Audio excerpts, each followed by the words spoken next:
Turning to the race for the next leader of Texas, today Republican Greg Abbott got a lot of attention after a campaign appearance with conservative rock star Ted Nugent.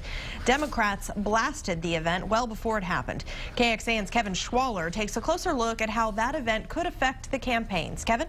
Democrats are seizing the opportunity here to link Nugent and Abbott. Nugent is known for his charged language. However, this could end up helping Greg Abbott.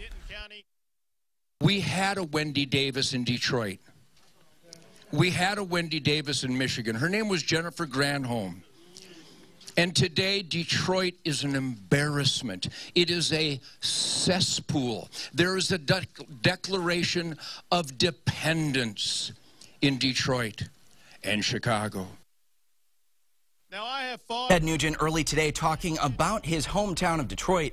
We spoke with executive editor of the Texas Tribune, Ross Ramsey, about the appearance. He says by the time we get to the general election, and assuming Abbott wins this primary, the public will likely not remember too much about this appearance.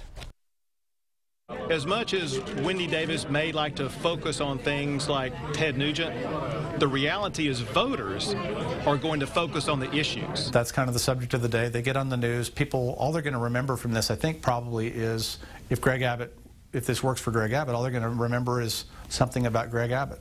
It helps his name ID.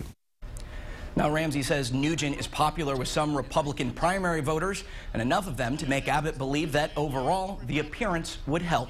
Kevin Schwaller, KXAN News. Kevin, thank you. Abbott's Republican opponent in the primary criticized him as well. In a statement, Lisa Fritsch said it was sad, insensitive, and arrogant for a seasoned Christian leader to keep company with a, quote, noted misogynist and bigot. Fritsch went on to say Abbott put the Republicans at risk by encouraging women to leave the party.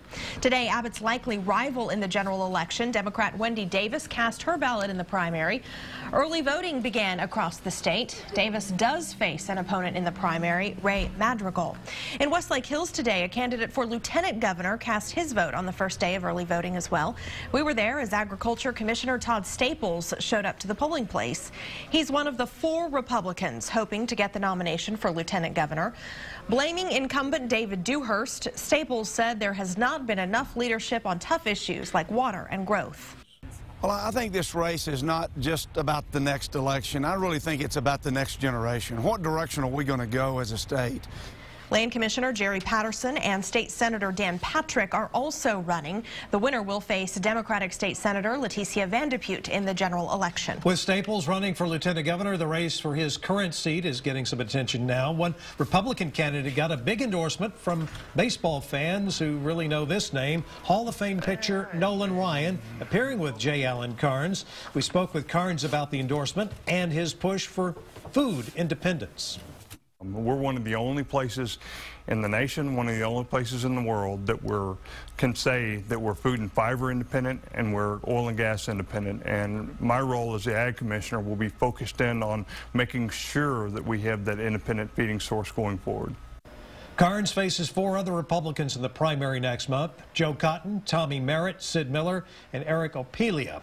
The Democratic side is also contentious, with rancher Hugh Fitzsimmons facing country music singer Kinky Friedman and cattle farmer Jim Hogan. Stay on top of all the developments in the primary with our special coverage, State of Texas In Depth. That airs every Sunday morning at 8:30 here on KXAN, right before NBC's Meet the Press.